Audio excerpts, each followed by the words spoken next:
Hello ladies and gentlemen, I am back again for another video. This is the second video that I will be uploading on our group page for the second semester. This video contains my responses to the questions that was given to us by our beloved professor, Dr. Celestino B. Siglos. According to him, our responses will serve as our preliminary examination answers. And we were given 3 days to answer this question so that we could at least prepare for our responses. By the way, I am Marjorie Pinkianson, and now let's proceed to the task that was given to us by our professor. Question number 1. Based on your personal experience or observation, can you present a real-life situation, the interconnectivity of language, culture, and society?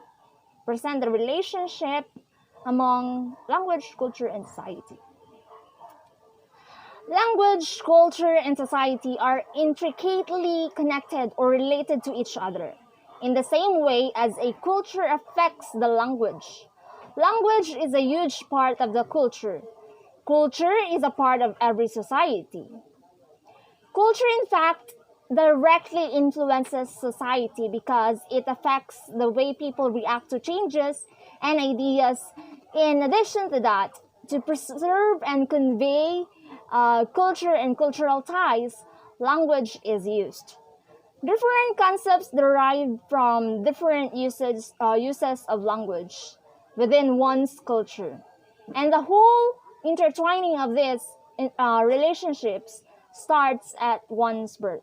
For instance, when an infant is born, it is not unlike any other infant born.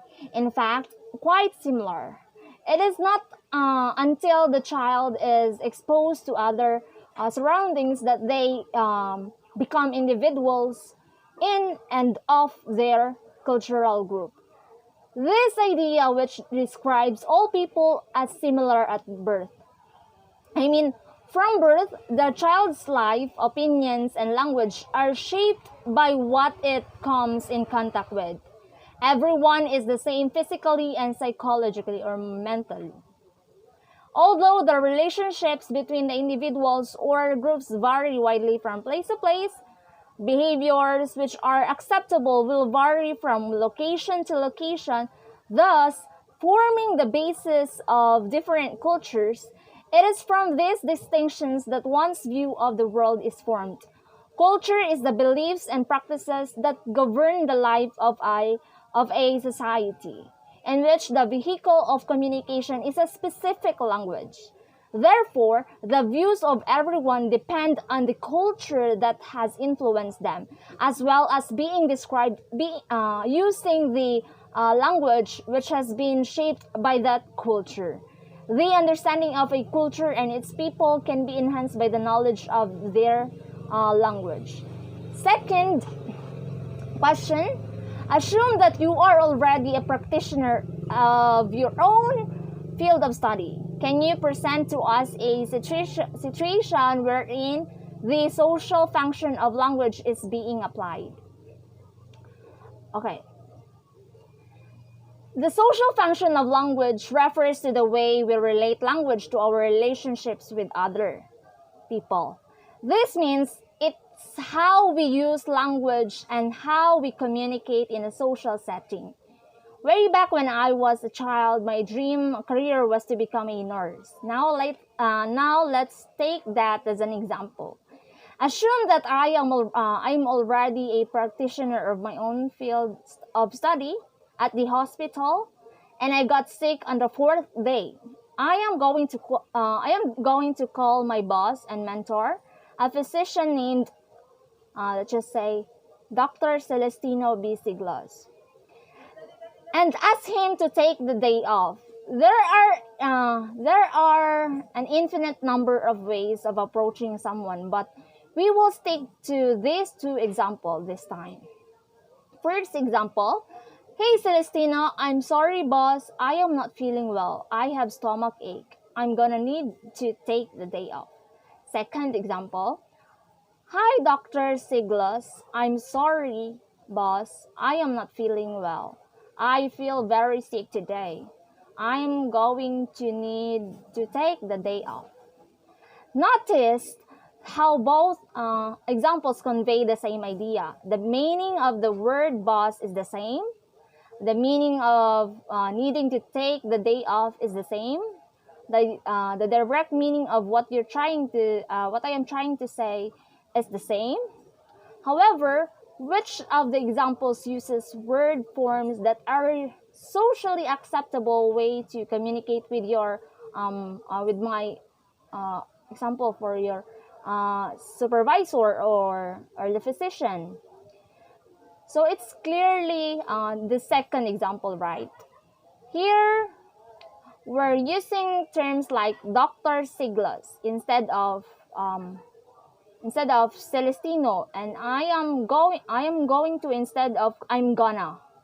The first example is too informal for a newly formed boss-employee relationship between a student and his or her supervisor or mentor. So the second example is more appropriate unless Dr. Siglas says it's okay to be on a first name basis. So these are examples of indirect social cues we use in language to express how we view ourselves in comparison to someone else in a society. The way we form phrases or words despite their variations having the same meanings helps us understand things like social standing when two people interact with one another. My point here is that it's not just enough to use language to communicate. You must also use it in a way that fits the type of social relationship you have with your audience. Moving on to the question number 3. Based on your personal experience or observation, simplify the explanation of dialects, sociolects, and registers. I just noticed that my answer in number 2 is quite too long, so I must answer question number 3 as brief as I can, as simple as I can. So dialect is a variety of language used or shared in a specific region or by a specific social class. Since we are in the Philippines and we belong to the beautiful island of Mindanao and we live in Region 11, which is Davao City, the largest percent of language used by Davaoenos are Cebuano or Bisaya. Example, in our community, the form of language we use to interact with each other is Cebuano or Bisaya.